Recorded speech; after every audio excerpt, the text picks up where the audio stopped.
Hi everyone, and welcome back to my YouTube channel about Tourette syndrome and my life with Tourette syndrome. If you're new here, my name is Britney Wolf. I was diagnosed with Tourette syndrome when I was 7 years old, and I am super passionate about spreading awareness and education about Tourette syndrome.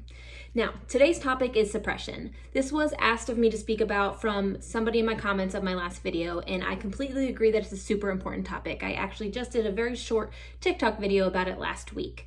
Now, first and foremost, the most important thing that anybody needs to know, especially outside of the Tourette syndrome world, is that suppression does not in any way, shape, or form equal control over a person's tics.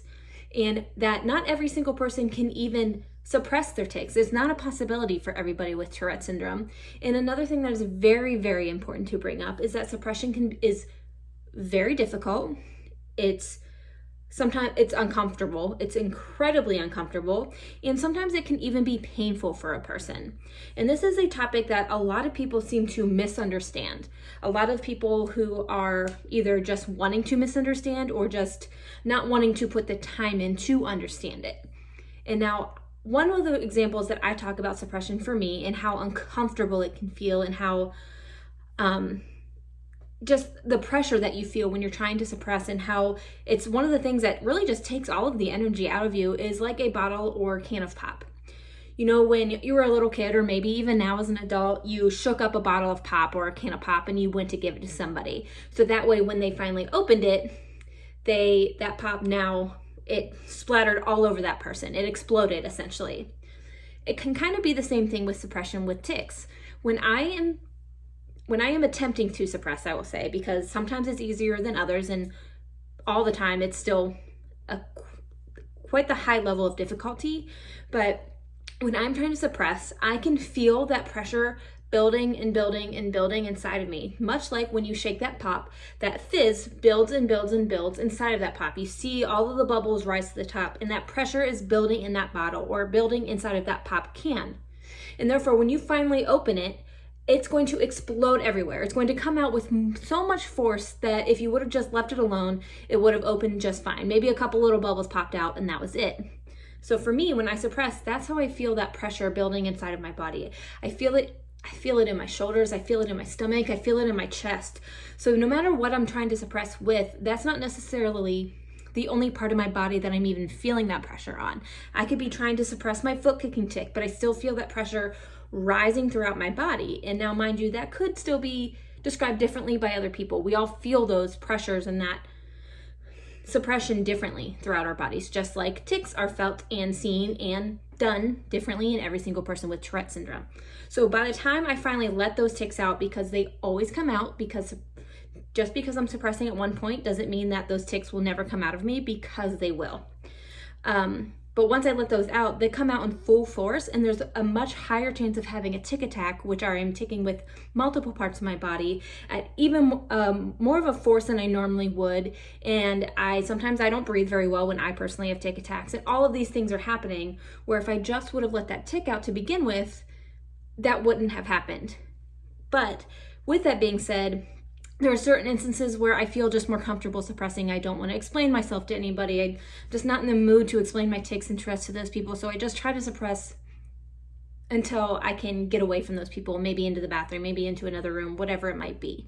So that suppression is very difficult. Now, another side of that coin is that people don't understand, once again, going back to suppression doesn't equal control. People don't understand how you can suppress sometimes, but other times you can't.